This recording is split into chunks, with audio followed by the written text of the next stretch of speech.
Hello everyone, welcome back to my channel Keya's nursing journey. আশা করি তোমরা সবাই ভালো আছো। আজকের ভিডিওতে আমি তোমাদের সঙ্গে ইন্টার্নশিপ সম্বন্ধিত কিছু বিষয় আলোচনা করব এবং সেই সঙ্গে তোমাদের কিছু কমেন্টের রিপ্লাইও দেব। জিএনএম কোর্সের ডিউরেশন 3 বছর, যার মধ্যে 2.5 বছর ট্রেনিং এবং শেষের 6 মাস ইন্টার্নশিপ। ইন্টার্নশিপের সময় ক্লাস এবং ডিউটি দুটোই করতে হয় এবং ইন্টার্নশিপের শেষে এক্সামও দিতে হয়। আর এই এক্সামটি হবে অনেকটা টেস্ট এক্সামের মতো, কোশ্চেন ইনস্টিটিউট থেকেই হয়। যদি কোনো পরিবর্তন না আসে তাহলে এরকমটাই চলবে, আর যদি পরিবর্তন আসে তখন কিন্তু ইনস্টিটিউট থেকে কোশ্চেন হবে না। ইন্টার্নশিপের সময় তোমাদের যে বিষয়গুলো পড়তে হবে সেগুলো হলো অ্যাডমিনিস্ট্রেশন, এডুকেশন, রিসার্চ এবং প্রফেশনাল ট্রেন্ডস। আর ইন্টার্নশিপের এই বিষয়গুলো পড়ার জন্য বেশি সময় থাকে না, যদিও ইন্টার্নশিপ 6 মাস, কিন্তু যেহেতু এক্সাম আগেই হয়ে যায় অক্টোবরেই, তাই এই বিষয়গুলো পড়ার জন্য বেশি সময় পাবে না। আর তার থেকেও জরুরি যে বিষয়টি সেগুলো হলো তোমরা 3rd ইয়ারে ওঠার পরেই যেমন মিডওয়াইফারি অ্যান্ড গাইনোকোলজি এবং সেই সঙ্গে কমিউনিটি হেলথ নার্সিং 2 এই দুটো সাবজেক্ট পড়া স্টার্ট করবে। কিন্তু টেস্ট এক্সামের পর যেহেতু ইন্টার্নশিপ শুরু হয়ে যাচ্ছে তখন কিন্তু এই সাবজেক্টগুলো পড়া একদম বন্ধই হয়ে যায় বলতে পারো। তাই এই 6 মাসের মধ্যে যেটুকু কমপ্লিট হয় সেইটুকুনিই পড়া থাকে। আর তারপর যখন আবার ইন্টার্নশিপের এক্সাম হয়ে যায় তখন যে 1 মাস বা 2 মাস সময় থাকে ফাইনাল এক্সামের, তো এই সময়ের মধ্যে মিডওয়াইফারি অ্যান্ড গাইনোকোলজি এবং কমিউনিটি হেলথ নার্সিং 2 এই দুটো সাবজেক্ট কমপ্লিট করতে হয় ফাইনাল এক্সামের জন্য।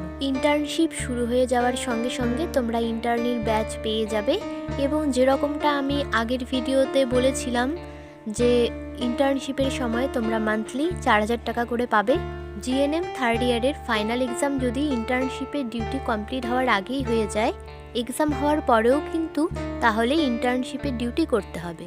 যেরকম আমাদের ইন্টার্নশিপ জুলাইয়ের 1 তারিখ থেকে শুরু হয়েছিল এবং ফাইনাল এক্সাম কিন্তু ইন্টার্নশিপ শেষ হওয়ার আগেই কমপ্লিট হয়ে গিয়েছিল। যেহেতু 2 উইকস বাকি ছিল ইন্টার্নশিপের, তাই আমাদের কিন্তু 2 উইকস ডিউটি করতে হয়েছিল এক্সাম শেষ হওয়ার পরেও। ইন্টার্নশিপের এই বিষয়গুলো থেকেই নার্সিংয়ের রুলস রেগুলেশন, নার্সিংয়ে হায়ার স্টাডিজ এবং নার্সিংয়ে রেজিস্ট্রেশন প্রসেস, এছাড়া আরও অন্যান্য অনেক বিষয়ে তোমরা জানতে পারবে। তো সেগুলো নিয়ে না হয় অন্য কোনো ভিডিওতে আমি আলোচনা করব। এবার তোমাদের কিছু প্রশ্নে আসা যাক। একজন বুনু আমাকে জিজ্ঞেস করেছো যে নার্সিংয়ের ক্ষেত্রে কি কন্যাশ্রী পাওয়া যায়? উচ্চ মাধ্যমিকের পর তোমরা যদি নার্সিংয়ে অ্যাডমিশন নাও এবং আগে যদি স্কুলে তোমরা কন্যাশ্রী না পেয়ে থাকো তাহলে তোমরা তোমাদের নার্সিং ইনস্টিটিউটে K2 ফর্ম সাবমিট করতে পারবে এবং কন্যাশ্রীর টাকাও পেয়ে যাবে। নেক্সট কমেন্ট, সুপর্ণা সিংহ বলেছো যে হাইপার টেনশনের উপর হেলথ টক লিখতে। জিএনএম ফার্স্ট ইয়ারে কমিউনিটি হেলথ নার্সিং 1-এ তোমাদের হেলথ টক লিখতে হবে এবং হেলথ টক লেখার ফরম্যাট রয়েছে। এবার ফার্স্ট ইয়ারে আমি যে ফরম্যাটে হেলথ টক লিখেছিলাম তখন আমাদের সিস্টার টিউটর যিনি ছিলেন তিনি যেভাবে লিখতে বলেছিলেন সেভাবেই লিখেছিলাম। কিন্তু 3rd ইয়ারে ওঠার পর আমাদের যিনি সিস্টার টিউটর ছিলেন কমিউনিটি হেলথ নার্সিং 2 এর জন্য তিনি একটু আলাদা করে লিখতে বলেছিলেন। হ্যাঁ, ফরম্যাটটা অনেকটা সেরকমই ছিল কিন্তু কিছুটা চেঞ্জ করতে হয়েছে এবং তখন যে ফরম্যাটটি আমরা কন্টেন্ট হিসাবে লিখেছিলাম সেই ফরম্যাটটি পরে 3rd ইয়ারে এসে কিন্তু লেসন প্ল্যান হয়ে গিয়েছিল এবং আমাদের নতুন করে কন্টেন্ট লিখতে হয়েছিল এবং সেই কন্টেন্ট কিন্তু নর্মাল আমরা যেভাবে অ্যাসাইনমেন্ট লিখি সেভাবে লিখতে হয়েছিল।